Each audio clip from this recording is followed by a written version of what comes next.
warga-warga lainnya ya guys. Tengok guys, ini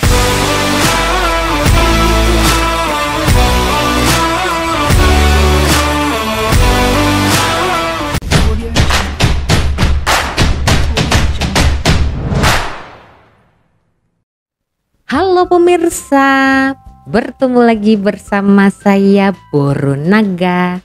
Apa kabarnya semua pemirsa pada hari ini? Semoga semua pemirsa dalam keadaan baik-baik saja ya. Baiklah pemirsa, kalau bercerita pasal culture shock pertama kali sampai di Malaysia, mungkin ramai sekali ya menemukan ya budaya-budaya yang berbeda yang mereka tidak temukan di negaranya, begitu kan. Macam saya dulu ya, pertama kali sampai di Malaysia ini saya shock di jalan raya macam tuh kan. Kenapa tak ada dengar klakson macam tuh kan, horn macam tuh ya kan, jam panjang macam tuh, tapi tak ada bunyi klakson ya kan.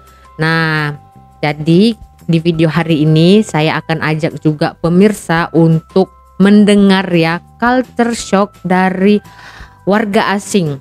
Judulnya ya, tajuknya Saya Warga Asing Culture Shock Melihat Disiplin Warga Malaysia. Wah, disiplin dalam hal apa ya? Pasti pemirsa penasaran kan? Nah, kalau macam tuh saya pun penasaran.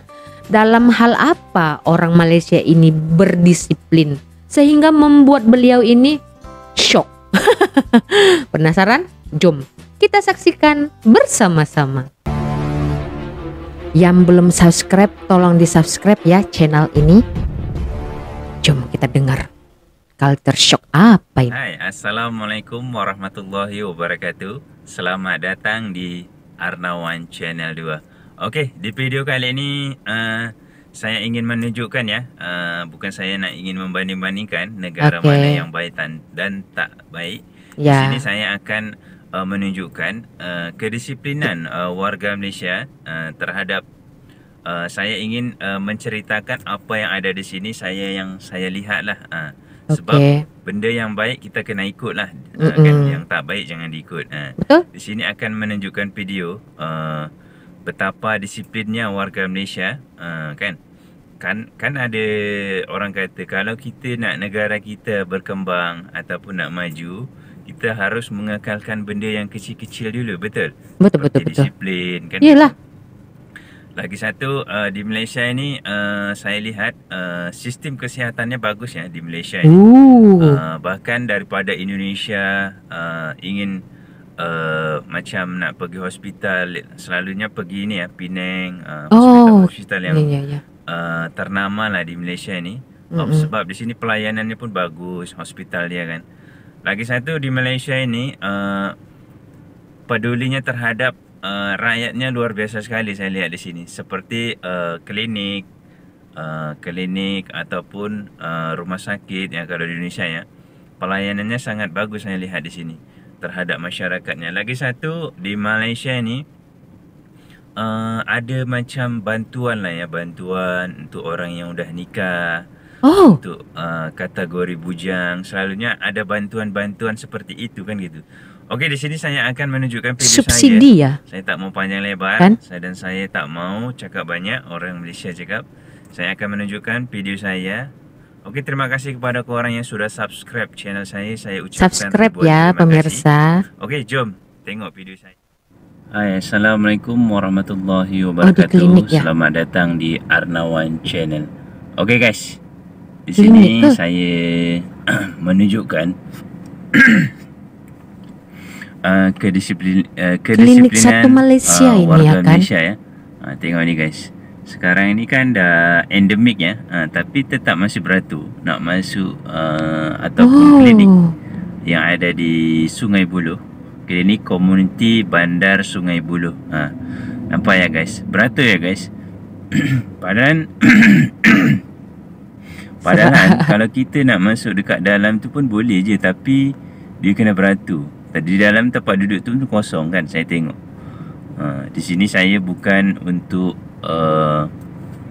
mana yang baik, mana yang tak baik, tapi ini menjadikan suatu contoh yang baik kepada warga-warga lainnya ya guys. Tengok guys. Ini ada Ada ibu yang mengandung. pregnant. Macam-macam pun ada lah dekat sini. Ada yang sakit. Ini adalah klinik yang ada di Malaysia. Oh, Kata dengar-dengar klinik yang ada di sini bayarnya saya RM2 ya kalau tak silap ya. Murah banget ya klinik guys. Malaysia kan?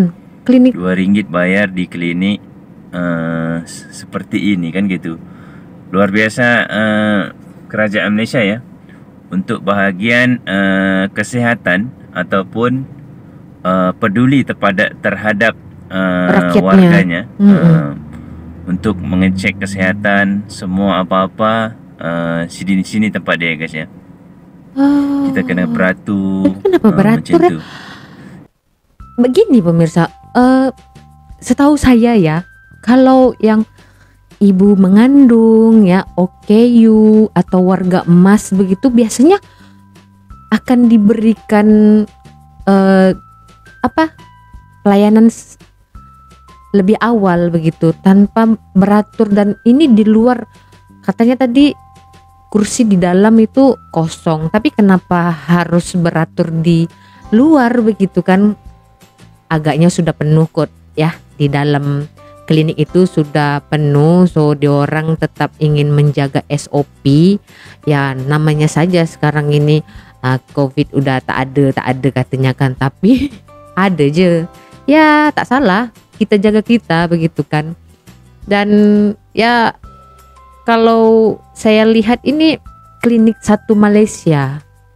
Malaysia ya kan, bayarnya itu kalau tak silap 1 atau 2 ringgit begitu kan, tapi memang tak pernah lebih dari 2 ringgit lah.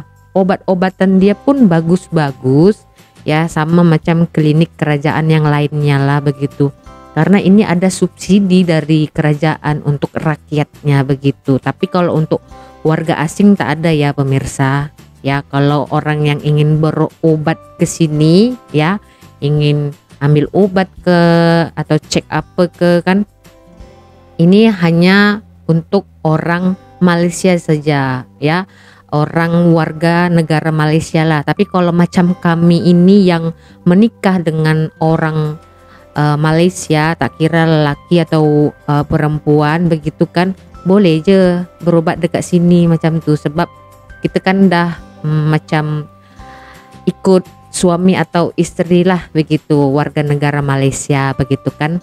Lanjut ya. Jadi intinya Beratur ya. kalau kita nak negara kita itu aman damai, kena amalkanlah namanya Ibu disiplin mengandung ya. semua nih pemirsa. Disiplin. Lepas tu kita kena apa orang kata, tengok sudah nanti panjang ni guys, panjang sampai ke belakang sini nanti beratur. Panjang beratur sampai ke belakang guys. Time pagi kan ni? Maknanya harus amalkanlah sifat disiplin. Kalau kita nak negara kita itu akan berkembang ataupun menjadikan Mau negara maju. itu kita supaya ini, kita kena amalkan namanya sifat disiplin ya. Kalau kita Betul. nak negara kita aman, damai, sejahtera, sebab di Malaysia ini saya lihat masih kekalkan sifat disiplin ya terhadap sesama warganya ya, masih tetap diamalkan seperti ini. Karena apabila kita buat seperti ini, Semuanya kita pun ibu-ibu yang harus beratur. inilah ya, harus Appointment kot. tengok guys. Di sini pun Oh, ini tak di kira lah stesen sultan minyak. ke rakyat biasa ke, dia tetap mengisi sendiri ya guys ya. Tetap mengisi sendiri di pom minyak ini. Dia orang kata di sini banyak sekali mandiri ya. Di Malaysia ni banyak orang-orang yang mungkin tak ada pekerja nak isi minyak, jadi kena isi sendiri lah ya. Dia tak kira lah bangsawan ke, sultan ke. Tapi kalau sultan rasanya ada tuang minyak kot. Macam orang-orang kaya lah kan. Dia kena isi sendiri dekat sini. Itu salah satu negara yang patut kita contoh kan gitu. Di sini semua isi sendiri, ke kaunter sendiri, isi minyak pun sendiri, kan gitu. Jadi ini suatu contoh yang baik lah kan gitu. Kita pergi kaunter, ini saya nak isi minyak ni, saya dalam kereta, saya nak isi minyak, saya pun orang asing pun kena isi sendiri, tak ada special gitu. Kena exercise lah ya, exercise. Tengok ya guys. Dia tak kira macam mana. Di sini macam tu, saya mula-mula pun terkejut juga kan. Isi sendiri. Nak orang kaya kah, orang biasa-biasa kah, isi sendiri ya kan. Terkejut lah nak isi minyak macam mana ni kan gitu kan. Orang tak ada. Orang tak ada belajar. Bang kena pergi ni kaunter katanya.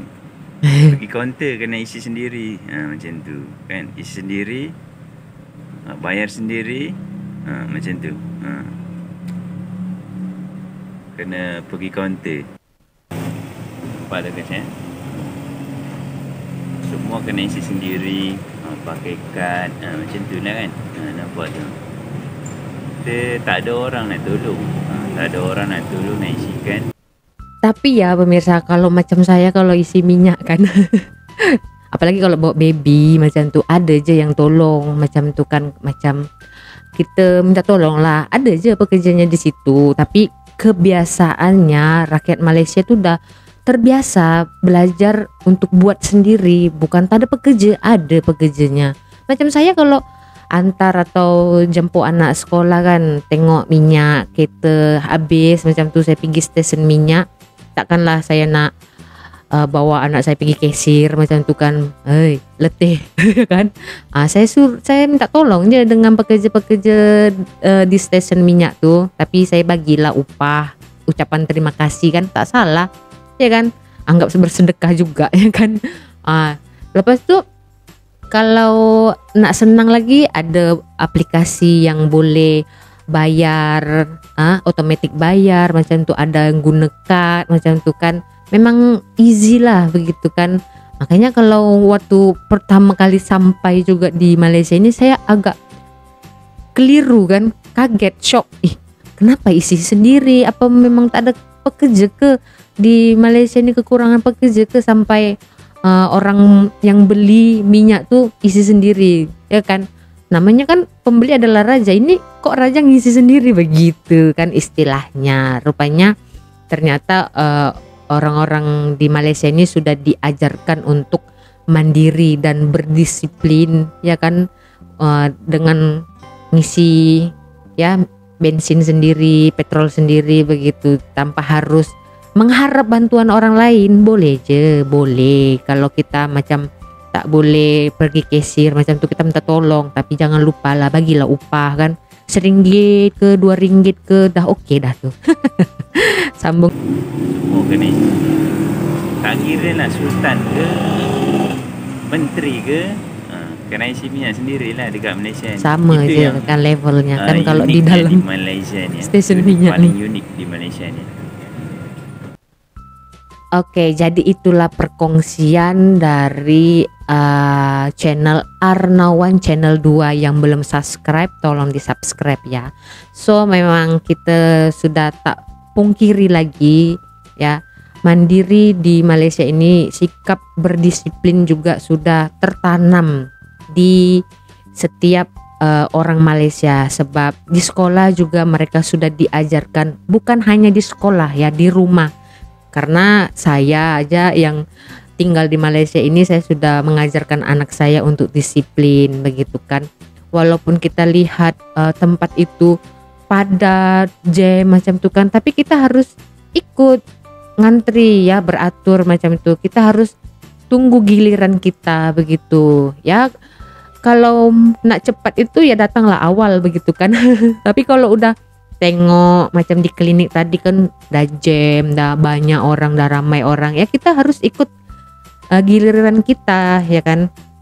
Seperti di pom bensin ini, macam di stesen minyak ni pun tak kira orang kaya kah, orang miskin ke kan, dia orang isi sendiri kan. Mau nak kereta, nak guna kereta yang harga juta-juta, ratus-ratus ribu ya, dia orang isi sendiri pemirsa kan. Pelik kan, tapi itulah memang dia orang Malaysia tak kisah pun nak isi sendiri.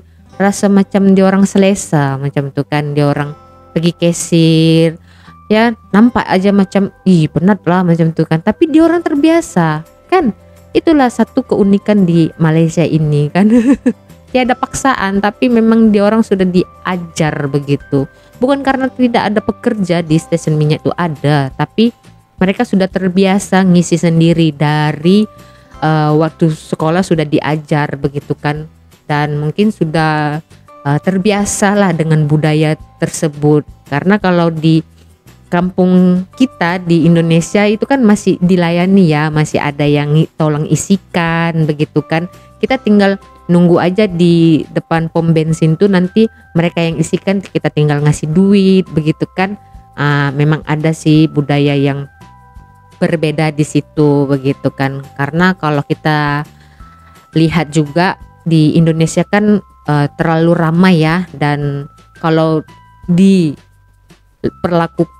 dilakukan sistem yang seperti ini ngisi sendiri, wah semakin rumit lah nanti untuk orang dapat kerja begitu kan. Jadi ini untuk perkongsian saja, bukan untuk membandingkan ya kan. Ada baiknya kita untuk mencontoh hal-hal yang baru, tapi yang harus positif lah, jangan yang negatif kan.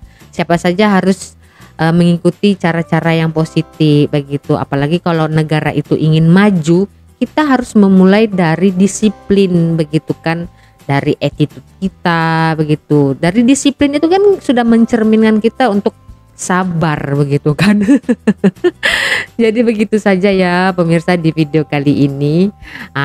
Saya nak tanya nih, orang Malaysia yang pernah datang ke Indonesia, apa culture shock yang pemirsa pernah jumpai di Indonesia yang tak ada di Malaysia? Nah begitu juga orang Indonesia yang pernah melancong ke Malaysia ini, apa sih culture shock yang kalian temui di Malaysia yang kalian tidak jumpa di Indonesia? Silakan jawab di kolom komentar. Kita berjumpa lagi di video selanjutnya.